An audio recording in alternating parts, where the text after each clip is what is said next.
Broadcasting live from the Business RadioX studios in Phoenix, Arizona, it's time for Phoenix Business Radio, spotlighting the city's best businesses and the people who lead them. Hello and welcome to Phoenix Business RadioX. We are broadcasting live from Max 6 Entrepreneur Center right here in Tempe, Arizona, where we help build businesses and connect you with the right people.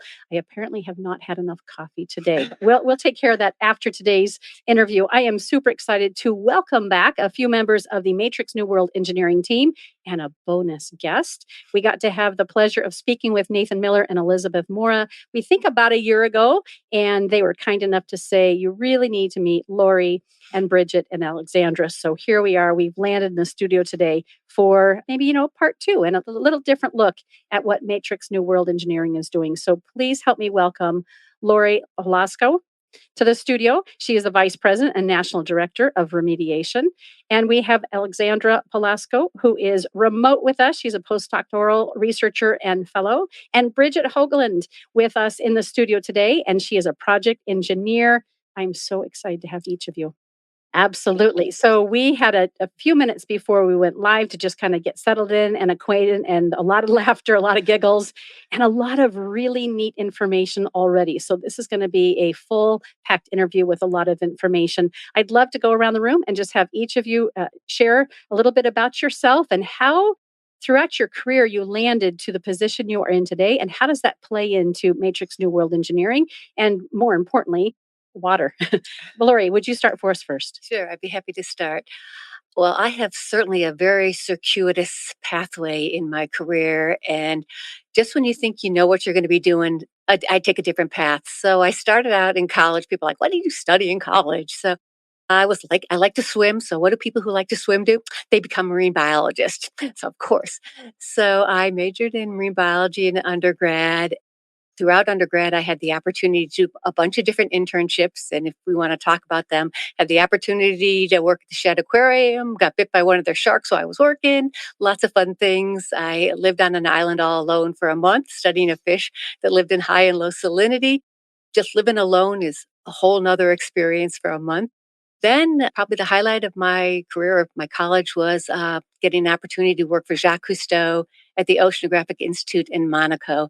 And when I went to work with Cousteau, I ended up studying water pollution in the Mediterranean Sea. And this was totally a new experience for me and eye-opening. And at that time, it was a long time ago. This is many decades ago. Yeah, I really didn't have an appreciation of environmental issues around the world. And Cousteau enlightened me to that. And so when I finished undergrad, I ended up going to Stanford University and I started out in marine biology, and then I ended up switching to civil engineering because that's where the environmental program was.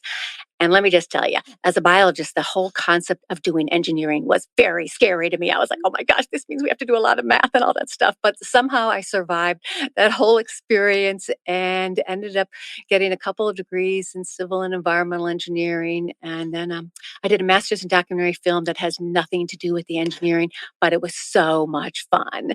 And then while I was at Stanford, I isolated a bacteria that degraded harmful compounds, and that really excited my interest in how can we clean up pollution on the planet Earth. And after that, I decided, well, I want to do a PhD because I want to take this to the next level. So I want to learn how to do genetic engineering of microbes and all that kind of cool stuff. So I went and did my PhD with Dr. Rita Caldwell at the University of Maryland. And she was actually the first woman director of the National Science Foundation. So she was really a mover and a shaker for women.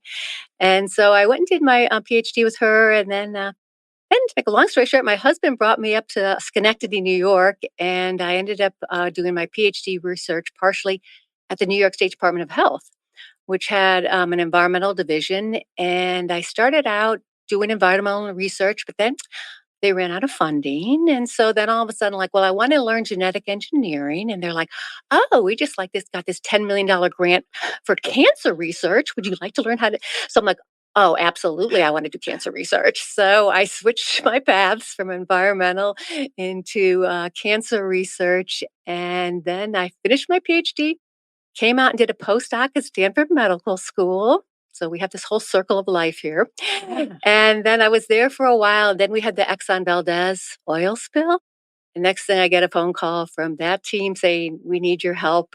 And then for the past 30 some years now, I've been doing environmental remediation all over the planet Earth. For how many years? Way a lot. Because all that other stuff seemed like it just shoved us right up to today. What an incredible experiences. I can't wait to hear more. And I just know that an hour is not long enough. Wow. So we're sitting among greats. I'm so thrilled. And somewhere in there, you had a child, or I don't know how many kiddos you have, but Sandra is smiling and nodding because she's your beautiful daughter. And she said she's kind of mini me. I would love, Alexandra, to have you introduce yourself next, and then we'll have Bridget round it out for us. Absolutely. So my name is Alexandra LaPat-Polasko. And how can you not want to be a mini me just from hearing that story, those stories, they never get old. So I recently received my PhD in civil and environmental engineering, but I think my journey and interest to this field and science in general probably started in the womb, just because my mom was always so excited about her career and really showed me what it was to love science and use that science to help our local community near and far. And so that was really inspiring to see that as a kid every day. One of my earliest memories is when it would rain in Phoenix. The few times it does happen, she had to go out and collect stormwater samples. And again, if it started raining at 11 p.m. or 1 a.m., she had to go out and collect those samples. And she was always excited and interested in the results, and then telling me about it and sort of the state of what was going on with Arizona water. And that just really inspired me to be like, wow, that's what I want to do. And hearing all of her stories and things like that really just led me to this career as well. And so then during my PhD, we actually had the opportunity to work together, which I'll talk about a little bit more later, and has been the highlight of my life thus far, of being able to actually be in business together a little bit and make a difference and clean up some groundwater. And from there, I continued into science and academia, and my dream one day is to become a professor. Oh, so good. And where are you joining us today from? Yes, I'm joining you today from Hawaii, actually. So we're yes, there's a lot of water around me right now, but typically I join you from Stanford University as from a postdoc. I grew up in Belmont, California, just not too far. Yep, and have been in Arizona for many, many years. So love that you're here with us today. Love the enthusiasm and the joy in which you've grown up with your mom, of course, and have chosen to play in the same field of interest, and then carving your own way, of course. Fabulous introductions. Bridget, I'm super excited to see and learn from you and how you fit into this. So tell us a little bit about yourself. So I'm Bridget Hoagland Stamatovsky. I'm a project engineer with Matrix New World. I just recently got my PE license in mechanical engineering. Honestly, growing up, I wanted to be a veterinarian, but unlike Laurie, I found out I was better at the physics and mathematics than the biology and chemistry. So I kind of switched gears and went for engineering instead. And when in college, I did environmental studies minor as well. I just think I was really drawn to environmental because of my love for outdoors. I grew up with animals and horses, and I just spent like a lot of time outside. And so, I wanted to do something where I felt like I really was giving back to the environment. Yeah. And so after college, straight out of college, I went and worked for an oil and gas company, which is kind of opposite of environmental, but I realized it wasn't really a good fit for me. I felt like I wasn't really making a difference. I wasn't really having a positive impact. So when I left that company, I started looking for more environmental positions. And I was really fortunate to be able to interview with Matrix New World. Been with them for 8 years now. Worked on a variety of projects in like water resources, water availability, and now environmental contamination sites. And I've been, really fortunate to be able to work with Laurie. She's been a great role model and leader and mentor, and just learning from her has just been a really great experience. So.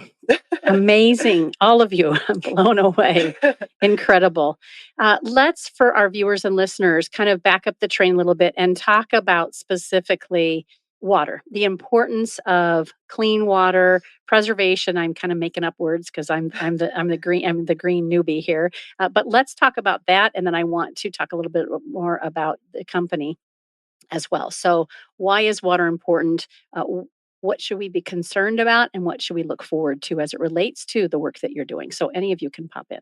Yeah, so out here in Phoenix, water availability is a big topic, and especially in the past few years, it's been in the news a lot with the Colorado River shortages and concerns about groundwater availability. And you know, it, at Matrix, I think we have a great team of professionals. We have the modelers and hydrogeologists. You met Nathan and Elizabeth.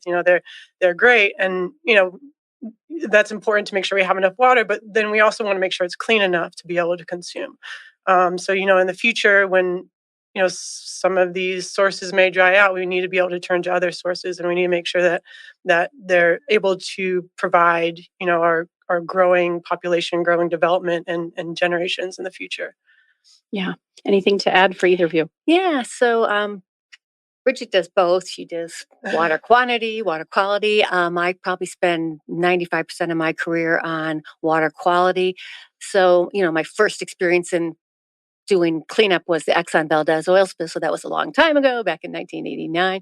And that was a really big one to get experience on. And I continue to work on projects all over the world, the BP oil spill and things like that. But I do a lot of projects in our own backyard here in Arizona. I don't think people they understand we have this aquifer, this water, a river going underneath the earth where we pull the water out and we use a certain amount of the groundwater for drinking water.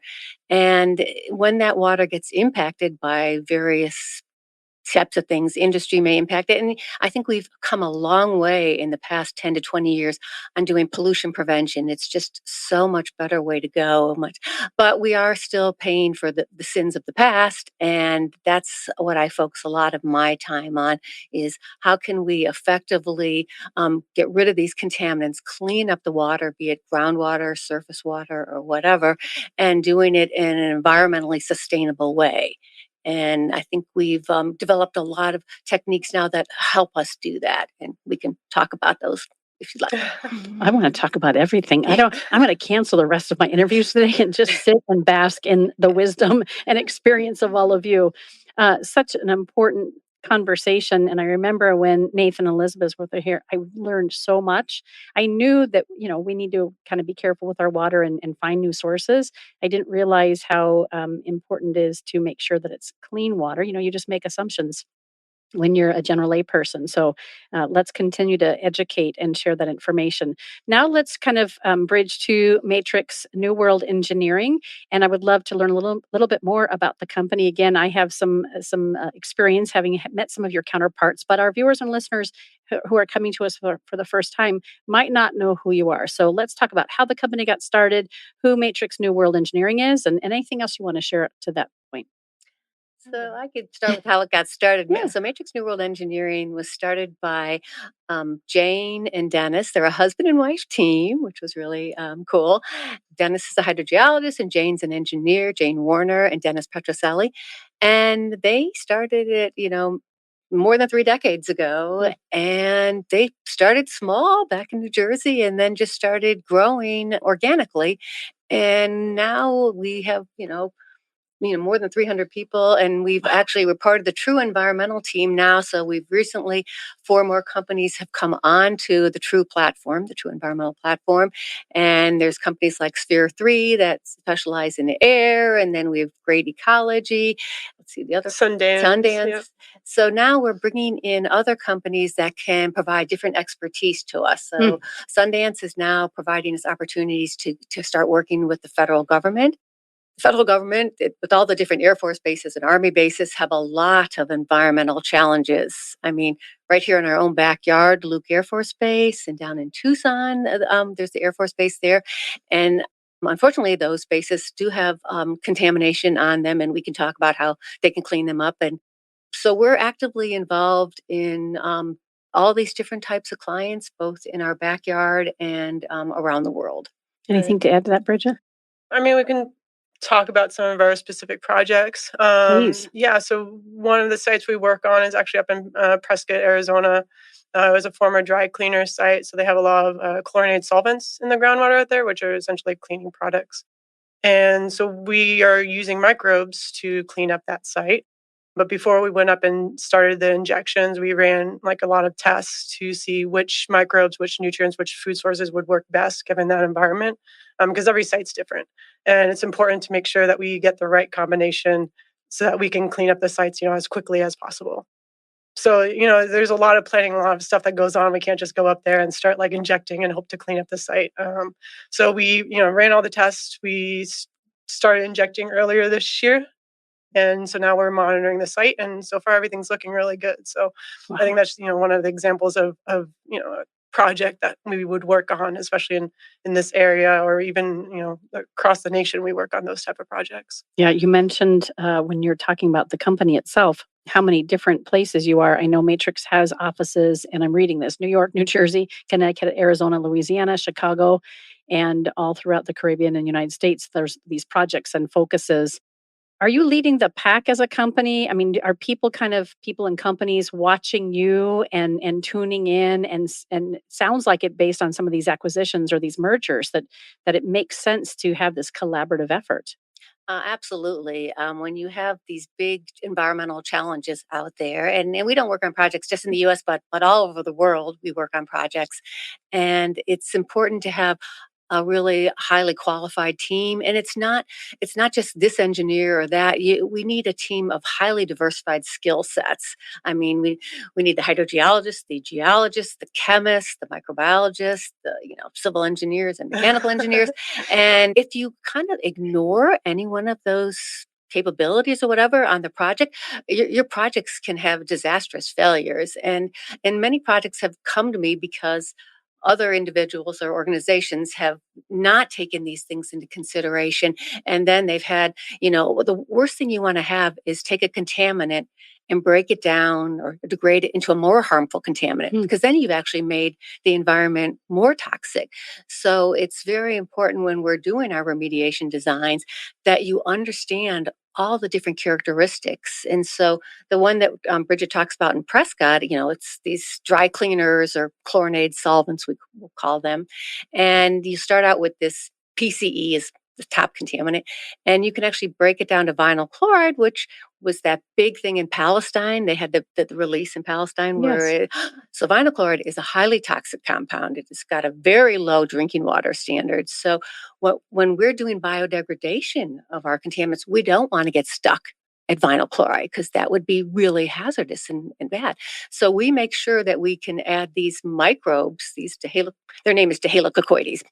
And say that So 10 they have a times. nickname? Yeah. Well, we sometimes call them DHC just for short. So the DHC guys. Yeah. But they're able to break it down all the way to ethane, to something that's not hazardous. So when we're doing our studies at a site, we go out there and look, are these native microbes there? Because now we can test for them. We have DNA biomarkers to actually look for them. Hmm. So now we can be like investigations, like, FBI guys and looking for them. Are the good guys there or not? I remember Elizabeth and Nathan speaking to the technology and the ability to really have a comprehensive look at all the factors. And clearly, you can't work in a silo. You have to have the right experts and the right team in place, because one decision or one attempt can have this very negative impact or effect. Fascinating. Oh, let's talk a little bit about microbes and the importance. And there's something about whales. I don't know who's going to speak to that, but I've been tipped off that microbes and whales kind of have something in common or have some story together. No, yeah. So microbes, I think most people who might be listening will think of microbes as the bad guys. We're all talking about coronavirus, and that's not good. And then there's E. coli, and there are all these other bad microbes that are pathogenic or disease causing. So obviously, we don't want to be, we don't want to take those, ingest those, or breathe those in or anything. But my whole life has been focused on finding the good microbes. Let's get the good guys out there, and the good guys are the ones that are not pathogenic, but they can biodegrade the contaminants and pollutants in our groundwater, in our soil, in our air, wherever the contamination exists. my goal is to go out and find them. And people, so I'm called the bug lady because I have a bacterium named after me. But so I spend a lot of my time as a microbe hunter. So I'm out looking for microbes that will biodegrade these harmful contaminants. And people always say to me, well, Laurie, how do you know where to go look for a microbe? So back when I found my original microbe that biodegraded methylene chloride, I actually went to the wastewater treatment plant, where all that sewage comes out of your toilet and goes to there. Well, there's billions and zillions of microbes in there. And so you go down there and bring back a gallon of that stuff. And then you start, subjecting that microbes to the contaminant.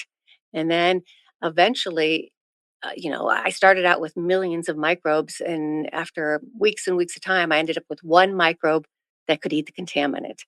And then I studied that microbe, and that was a lot of fun. But it's the microbes, people say, so there I went to the wastewater treatment plant, and I've done the same thing to look for perchlorate, but also we need to go to really cool places like Puerto Rico or the Amazon or Costa Rica and then Antarctica. So to find unique microbes, you want to go to highly diversified environments. And so that's why I need to go to those places. It's a must. I hear that. Yeah. And some benefit too, as far as it goes, world travel. Alexandra, we haven't had a chance to have you pop in here. Would love to have you jump in to reflect on anything that your partners here have spoke to, but also want to have you begin to talk a little bit about the revolutionary paper that the two of you have collaborated on. Yes. Yes. Well, I think, there's a mention of remediation design and how that's really important when trying to tackle some of these very difficult to degrade compounds in the groundwater and chemicals and contaminants. And I think part of that remediation or bioremediation design plan involves research. But I think Matrix New World is very unique because they combined university-led research to inform their larger field projects, right? Which is kind of like scaling up from a test kitchen to a full-scale restaurant, right? But in my experience, that isn't always done. There isn't always that test before and that optimization before going out into the field and trying to clean up the site, when in fact maybe that really is needed in order to cut costs or also to cut the time that is required to clean up that groundwater. And that's really important at places, especially like Arizona, where we're going to need that water. And so I think Matrix New World is really unique in that sense. And I feel very fortunate that I was able to be a small part of that in performing that sort of research-led projects, and then working with my mom to bring that to the field and actually clean up the groundwater. So our paper, my mom and I, we wrote a paper together that showed that we could combine these contaminant degrading microbes so they could degrade these chlorinated solvents, which remember are frequently used as metal degreasers in manufacturing or dry cleaning, and then because of the storage, oftentimes then seep into the groundwater. By combining these, what we call these in situ microcosms. So there's kind of like these tubes that you can put microbes and different food sources in, and then we can actually put them into the ground. But they're kind of like small dishes, right? They're the testers. And then we can bring them out after so many months, we can bring them out of the ground, and I can perform my different analyses and testing the bacteria, how they did in the ground with the different food sources, come up with, okay, this is the best combination or ingredients moving forward for the pilot scale for cleaning up the larger site. And so we were able to determine which combination, which recipe was the most optimal, and ended up significantly cleaning up the site, which was really exciting. What would you add to that, either Bridget or Laurie? Well, I encourage firms like ours and other firms to reach out to universities. I think it's not very common for consulting firms necessarily to reach out to the universities and collaborate with them. And the universities in general on the cutting edge, I mean, that's their job, is to be on the cutting edge. What's Exactly. the latest research? We're going to publish something that's never been done before. And so there's some risk there. I mean, people say, well, how can you work with universities? I say, well, you work with the universities where you know the people well, you can trust them. People say, well, they're not going to get the projects done in time because, Right. and students are still students and they have to focus on, but they can actually help us solve some really big world problems and world issues. And right now we're collaborating with universities, the perfluorinated the PFAS chemicals. There's a bunch of movies now have come out, Dark Waters and things like that, about these harmful compounds, the perfluorinated ones. And right now we don't have, microbes that have been identified that can degrade it all the way through. We're just now looking at, there's some fungi that can degrade them and things like that. But we're a long way off to really understanding that. And I think the various universities around the world are now taking on this mission to try to help solve some of these problems. So it was amazing and so much fun working with Alex. I think, I feel incredibly lucky and blessed to have had that opportunity. It was, she started from the bench scale study, and a lot of our paper was on the bench scale, and then we took it out into the field. And when you actually see the contamination at this site back east was, 5 orders of it was 50,000 micrograms per liter of these chlorinated solvents, which is a lot because the cleanup goal is 5. Yeah. So we had to go a long way to degrade. We needed 99.99% degradation. And they had been running a pump and treat system at this site for 40 years.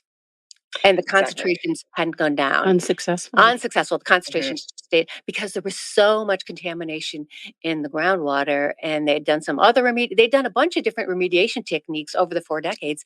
And finally, when I came to the project, I said, you will never get this site cleaned up unless we go after the source where there's a lot of contamination in the groundwater. And we need to go after the contamination in the groundwater as well as the contaminants absorbed onto the soil. So if you just keep pulling the water out and you're not getting the contamination on the soil materials, it's going to be there for a long time. And the microbes, the great, awesome benefit of the microbes is they will want to start to attach to the soil. So they'll start going after the contamination that's both in the groundwater and in the soil. So it's a dual benefit of these bacteria. Mm-hmm. So a shout out to bacteria. Right. Yeah. Laurie kind of talked about the topic that, I was going to cover PFAS, but yeah, and going back to the research, we've worked with universities on other projects as well, looking at researching toxicology of some of these compounds, especially some of the emerging compounds, and it's been really beneficial because they are on like the leading edge. That's what they do. They need to be doing this research and finding out like what are the harmful effects of some of these new contaminants, and then how can we clean them up? What can we do? And so, Laurie mentioned PFAS. That's a big one right now. It's been in the news. The EPA just set drinking water standards for it. So, a lot of companies, a lot of industries are going to start to look at like, how do we clean this up? How do we make this water, safe for people to drink? So yeah, it's been really beneficial for us to be partnering with the universities on stuff like that. So good. We've had Bridget, it goes both ways. As a student, it's so beneficial to learn about the business. We don't get that, right? We're into the science, right? And trying to learn about these innovative techniques and how can we push the boundaries and make things, optimize. But what we don't get is, how does a business actually implement this? Mm-hmm. Right. And what are the constraints and what are the other individuals and stakeholders you have to work with? And so that I must say, it's definitely a two-way street in terms of the benefits for us students as well. So thank you.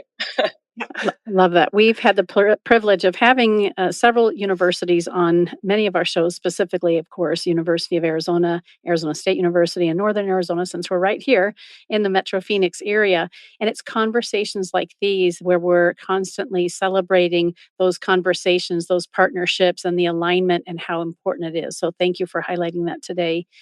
Let's talk a little bit about the challenges that you're faced with in your work, and all three of you can jump in there. What are the biggest challenges that you have going on? I think, we talked about it a little bit already, the emerging contaminants. So, making sure that we're staying on the, leading edge of technology and understanding, the health risks and how to clean them up. Because, we have the known contaminants, and then we have the unknown or not fully understood contaminants. And so, just being able to understand them and help our clients when it comes down to treating them. Mhm. That's it's a challenge. Again, partnering with the universities is beneficial in that aspect. But I'm curious if we could pause there for a second. So, who is a client for for your company? I think that's a great question. Oh, we have thousands of clients, the types of they're from very big companies, Fortune 500 large organizations that have, different challenges. And then, to small local company. I work with some family business companies. I mean, one of my companies I work with is a pipe manufacturing company, Mhm. aluminum pipe. And they use solvents during the, manufacturing of their pipes. And, this was, 40 years ago, and now they're but a lot of companies now we're working with are like, okay, how can we develop pollution prevention? What are the things to let's get smart on how we do our manufacturing. Let's do a 360 on what this all means now and how we can prevent these things from happening. I think that's an important part of what we do. And we also do a lot of work for the state as well. So I figured that. I kind of expected that and I was very curious, right? So what I'm hearing is that there's a combination of let's prevent this. How do you keep us educated? How do we stay on top of this so that we aren't a detriment? And then also you spoke to a bit ago, Laurie, some of the cleanup that's still having to take place historically. So it really sounds like it's a combination of both. And it is. And we are still, PCBs were outlawed in the United States in 1979. We are still dealing with PCB cleanups. In fact, the challenges with PCBs is they are very hard to degrade. They're hard to get out. We used them for a long time in many different industrial activities. In fact, there's so much PCBs in various places. I mean, they're in the killer whales in certain parts of the world. The firstborn or may die because it has so much PCB in its fats. And as we see the animals, we talk about the whales. So the whales, they have a lot of fat in them. So if there's contamination in the lower, if we look at the food foundation, plant, as you go up the food chain, and you start out with the small krill, the little shrimp, and they eat, tons and tons of them. And then as you go up the food chain, you get higher and higher. And the killer whales are at the apex. They have now accumulated so much PCBs that it's actually harmful to their health and well-being. So we are all interconnected Yeah. in this planet. So we need to appreciate that and figure out, okay, what is the best ways to start cleaning up some of these, contaminants that are around for a long time. Alexandra, other thoughts to jump in there? I always feel when I have somebody on remote with us that sometimes this train gets running without you. Please jump in there at any time. Okay, great. Let's talk then a little bit more about. Again, I'm naive to a lot of this, right? I'm a consumer, and just a community member. So I really have to have these kinds of conversations with folks like you to be educated and continue to make wise choices. How do you see the work that you're doing impacting the planet? We've touched on it a little bit, right? We're talking about whales and the little critters that are down the food chain. But from a consumer perspective, not only here in the US, but worldwide, why is this important for us, and how the work that you're doing, how impactful is it? And what is the risk if folks like you are not doing this work? for me, it's really about water availability. I touched on that before, but just making sure that we have clean drinking water for centuries and generations. And there are some sites, and not to get into specifics, but there are some sites where groundwater is really shallow, so you also have vapor intrusion issues. So there's all kinds of different issues you can get with groundwater contamination, not just from drinking it. So it's important. And some people might not realize how important it is to really clean up these sites and clean up as quickly as you can before the impact just spreads out even more than what it is. Especially out here, depending on how quickly the groundwater is moving, you might have like a small source area, or you might have a source area that ends up, or an area that ends up being like 2 miles long, and that's a lot of groundwater now that you have to clean up. So, being able to tackle it and take care of the issue quickly is really important. Because if we're not doing it, it's making the animals and the fish and the birds sick. It's making us sick if we're drinking it, right? I Yes. mean, Mhm. we're looking at a serious concern. And again, when we're buying bottled water or we're having our RO system in our home, we don't necessarily, it's so readily available, much like electricity. We don't think like what it takes to make all these things happen for us. And so we do have to be educated and stay aware. Yeah, absolutely. And last year I got back from spending a couple of months in Antarctica, and I was with this program called Homeward Bound, and it was 88 women from around the world who have background in STEM. So they were all science, technology, engineering, math, medicine. And the mission for this group of women is to go out and educate the worldwides, because these women from all different countries. And it's like, we need to educate our planet the best we can, to tell them, what are we doing well? What can we do better? And then proactively, take those steps. And that's, so I think it's, we're making good things happen. It's one person at a time, one step at a time. And we are the only ones who can, as human beings, take the initiative and go do it. And I think, no, to add to that, I think with our technologies advancing, we're getting better and better at producing these compounds and chemicals that are really useful, but also pose these different challenges as they get into different compartments of the environment, as my mom and Bridget mentioned, whether it be in the water or in the different levels of the food chain. And so I think without us here, and I truly mean all of us, whether it be the practitioners or the scientists, trying to develop new solutions for these new problems, we're just going to be compounding all these different contaminants in the water, and it's going to become incredibly difficult for municipalities to address that. And so I think it's really important, that we're here at researching new technologies and implementing them to tackle the existing contaminants as well as the new ones, again, for things that are very useful, but when they're in, unfortunately, not quite the right context, can become a problem. So I think that's a really important element to the work.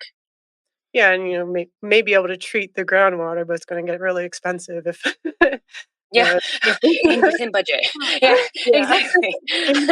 Water will go up, so. Yeah, I think in the end, when something becomes contaminated, somebody has to pay to clean it up.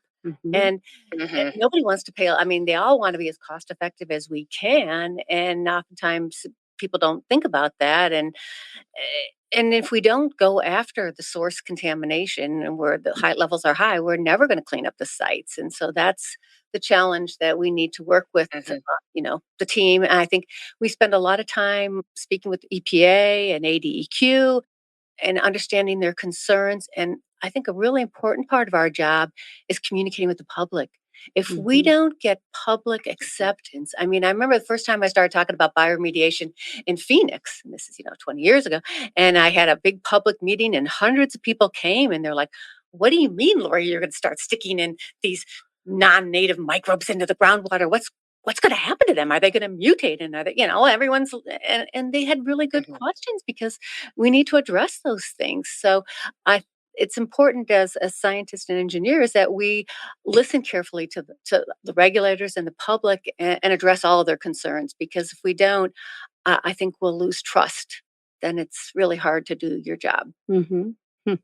You mentioned, I think it was it might have been Bridget, but I think it was Laurie that mentioned True Environmental Platform. Can you speak a little bit to that and how that's impacting the work that you're doing? Explain it again for us, and then tell us how you guys fit in there. So True Environmental is now a new platform that's brought about 5 different companies together, Matrix New World being one of them. Yeah. And the goal is to expand our capabilities, expand our client base, take on new challenges facing the world. And so there's several of them. We have Sphere 3, which I mentioned. I think they're in Texas. Yep.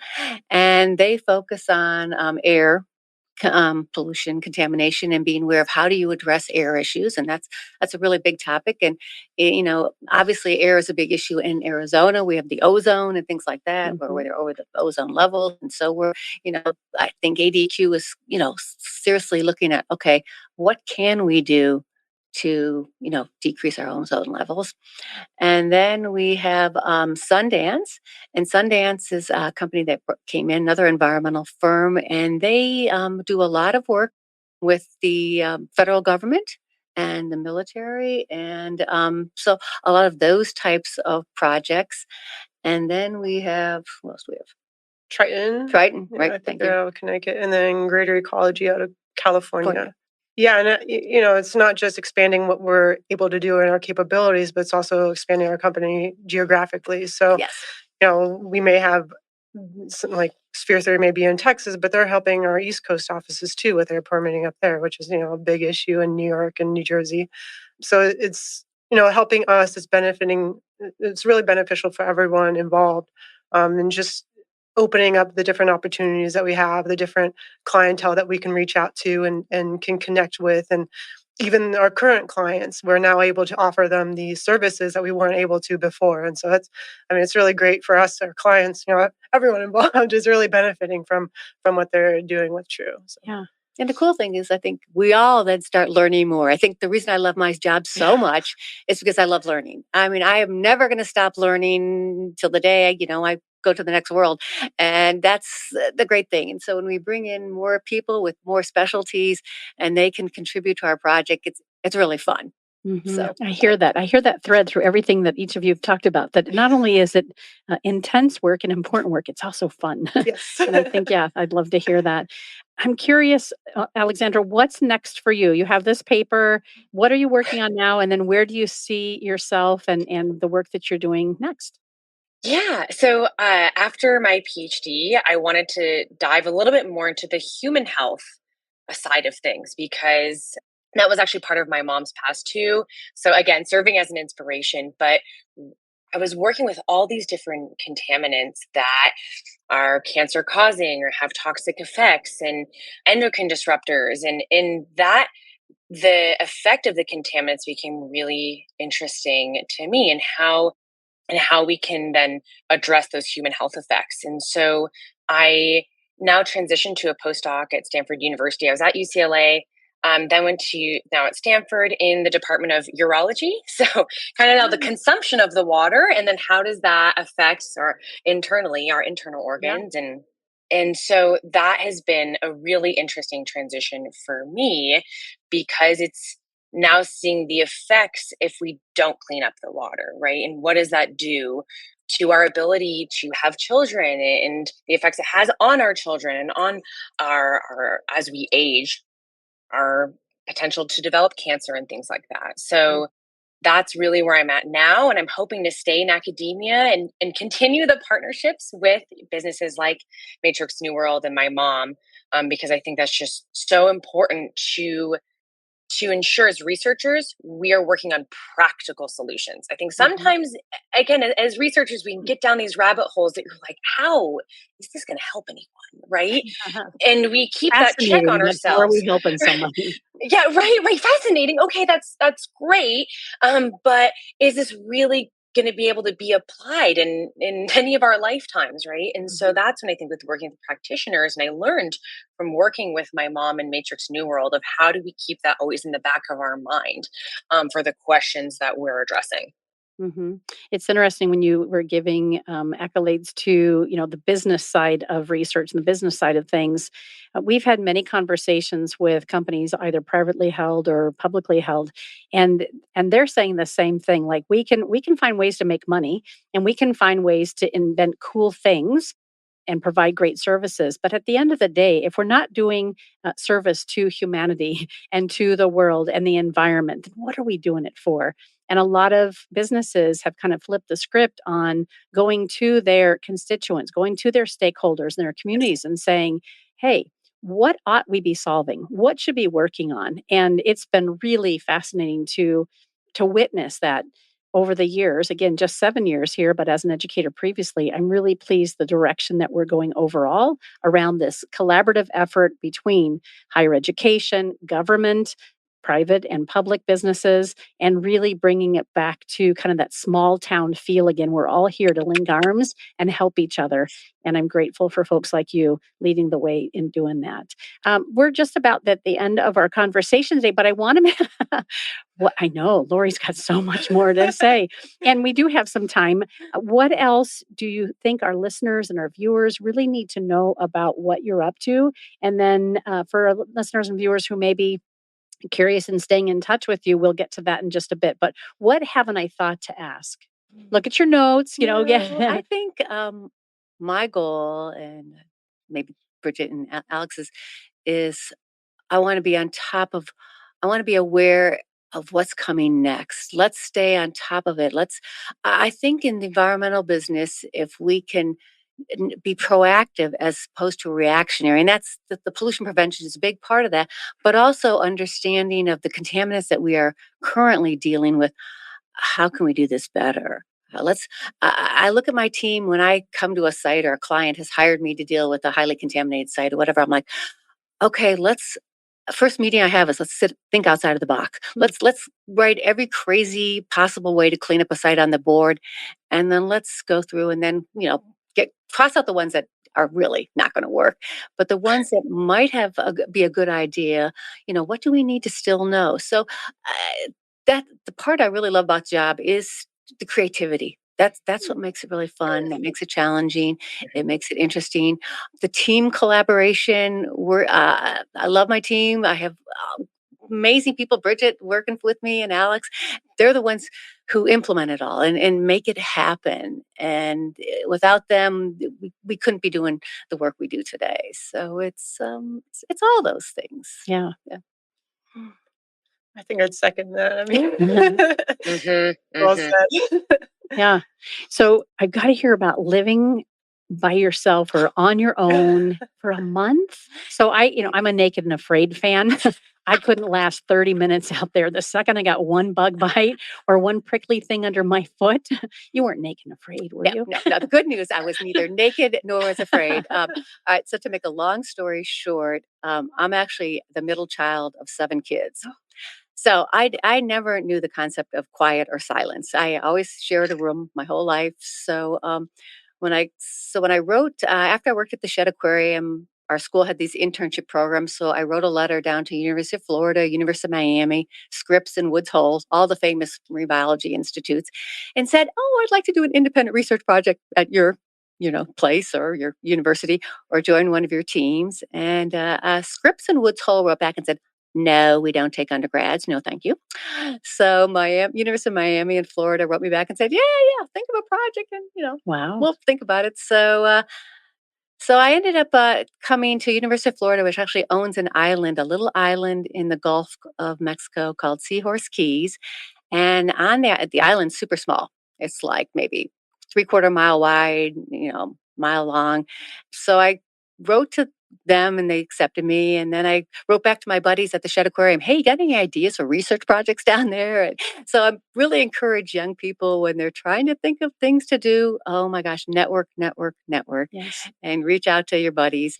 So I got down there and the head of the marine biology department, motors me out to the island, which took like, I don't know, hour or so.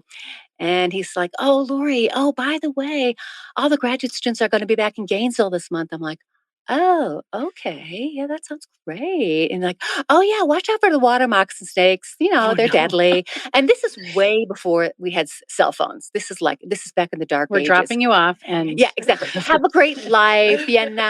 please put notches in the log so you know when we're going to come back and pick you up. Yeah. Exactly. Yeah, the two-way radio is broken right now, but you're going to be fine. And so, yeah, I have to admit, I lived on peanut butter and jelly sandwiches every single day. And at the end of that, I couldn't eat that any longer.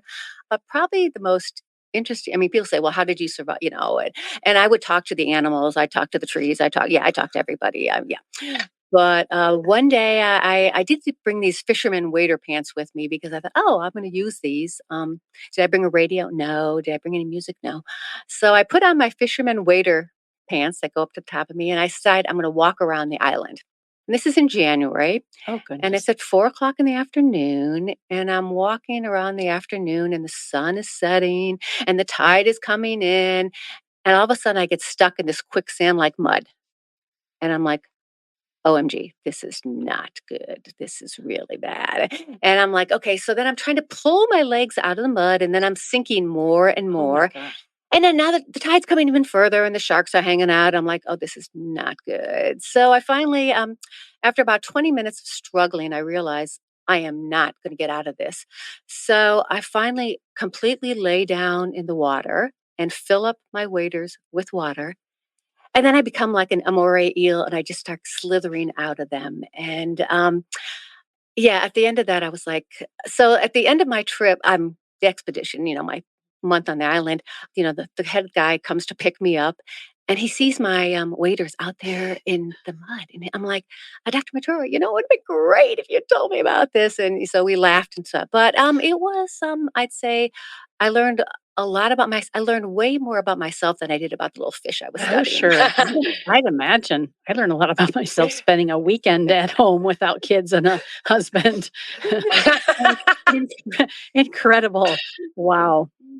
And how long? So you've been with Matrix for 6 years? Did I 8 hear years. 8 years? Yes. Okay. What first attracted you to Matrix? I mean, I remember you sharing a little bit about that, but when you hear stories like that, was that impactful for you? Did you know anybody in the company when you came on board, Bridget? No, honestly, I was kind of living up in Prescott at the time and just interviewing for different positions. And Matrix New World, I was primarily working with geologists at the time, and they're actually really interested in my background working in the oil and gas industry because I was a field engineer doing open hole wireline, which is like taking geophysical logs.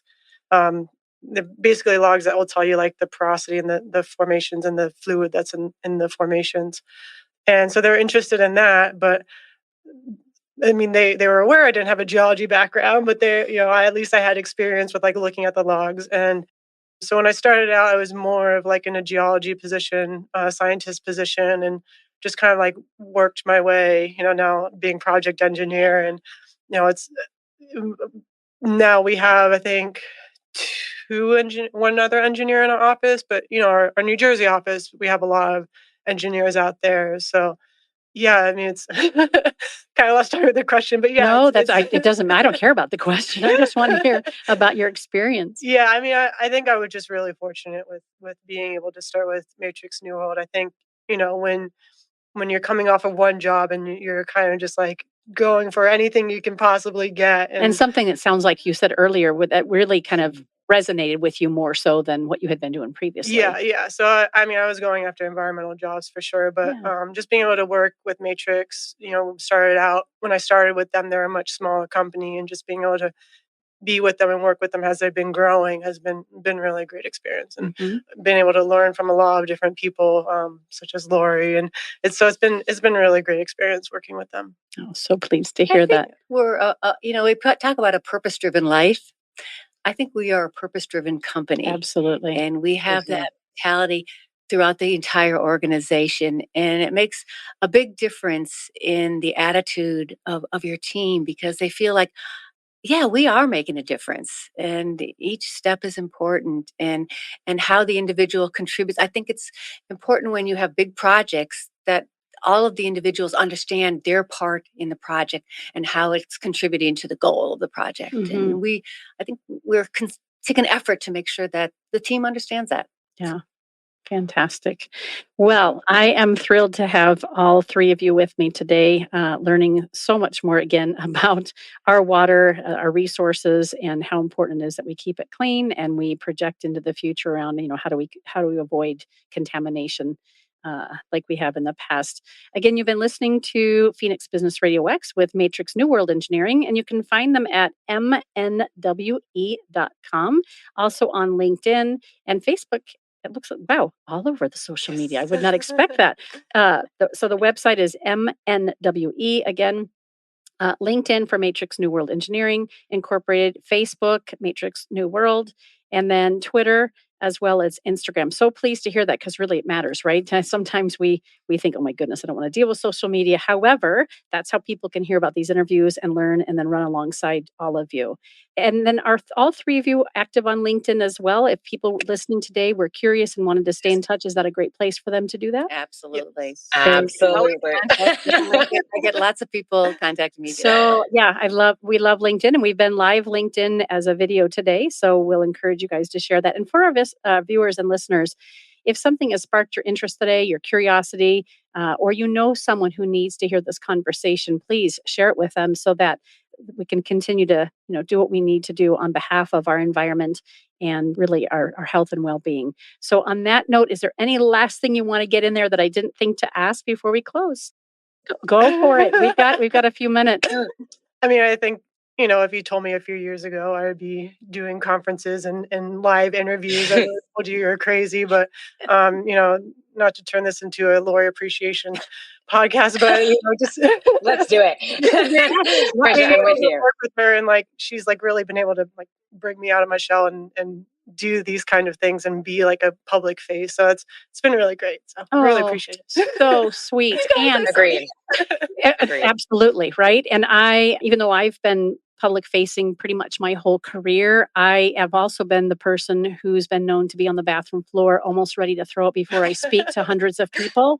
And I just have to keep putting myself out there. So thank you for sharing that, because for most people, it doesn't come easy. No. And you were eloquent and spot on and elegant, and just so enjoyed hearing from you today, Bridget. And I want to have you say your last name again, because we couldn't fit it on the screen. I didn't have enough characters. And you said, I said, please tell your husband that I want to make sure that we wanted to do that. Yes. Yeah. Bridget Hoagland Stomatowski. So Stomatowski. My husband's from Macedonia, so that's where the last name is from. I love it. Yeah. Good. And Alexandra, were you going to share something again before we close as well? Oh, no, I was more of a question, I guess, to my mom. If, again, I feel so blessed that I had her as she was my inspiration and role model. Is there any advice though, Mom, you would give to starting out engineers or people interested in environmental science and engineering?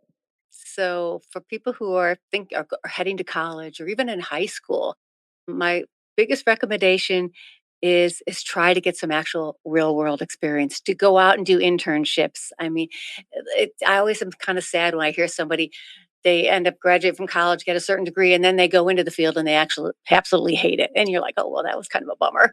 So if you can get experience in college, and many of Alex's friends, I've had the opportunity to mentor as well. I mean, I'm an adjunct faculty at ASU, so I have PhD students who I work with there who work on my projects. So the more experience you can get to find out how much you really enjoy doing that type of work, I think it is a huge benefit for students. And it's funny, when Alex was young, when she was like in, I don't know, second grade, third grade, I would come into her classroom and we'd do mock oil spills. So I'd bring in a little baby pool, and I'd bring in all the outfits for them to put the bunny suits on. And then we'd do an oil spill with syrup and stuff. And then they'd have to clean it up with turkey basters and stuff like that. It was hilarious, but it was so much fun to watch them. And they just really, and some of these kids are like, oh, I am definitely going to be an environmental engineer. You're always telling me, I'm like, okay, that sounds great. You go. But to your point, that makes it. I was that second and third grade teacher and went on to be an assistant principal for Kyrene School District for years. And it's those experiences that we can get kids to light up and realize it's fun and it's joyful and it's creative, and they can find solutions to things they haven't even thought of. That's really, I think, sometimes what we're lacking. The more and more we go towards online learning and that sort of thing. I mentioned earlier before we came live that STEM, the SciTech Institute, is housed right here at Mac 6 as well. And they're dedicated K-8 mainly to help kids really connect with universities and businesses, to bring those folks who are really involved in STEM, regardless of the industry and the vertical, to get them excited about what possibilities are there for their careers and down the road and what they might want to study. And the other fascinating, I think, thing is, think of all the careers in science and technology and math and medicine that we haven't even thought of yet. So my son, you've mentioned civil engineering a couple of times. My son is a junior in high school, wants to be a civil engineer, possibly an architect, making those decisions right now. And I keep saying to him, pay attention to what new careers and what new job opportunities are begging for your attention, because that's where it's going to be exciting to be on the forefront of those experiences. All right, ladies, we are at the top of the hour. Again, I want to thank you so much for being here and spending your time with us. Again, look for these guests on LinkedIn and the website MNWE for Matrix New World Engineering. It's been a pleasure to get to know you today. You've been listening to Phoenix Business Radio, broadcasting live from the Mac 6 Entrepreneurial Center right here in Tempe, Arizona. Some media leans left, some lean right, and we lean water and sustainability and environments that need our love and attention. With that, we'll see you next time. Thanks for listening. Bye for now.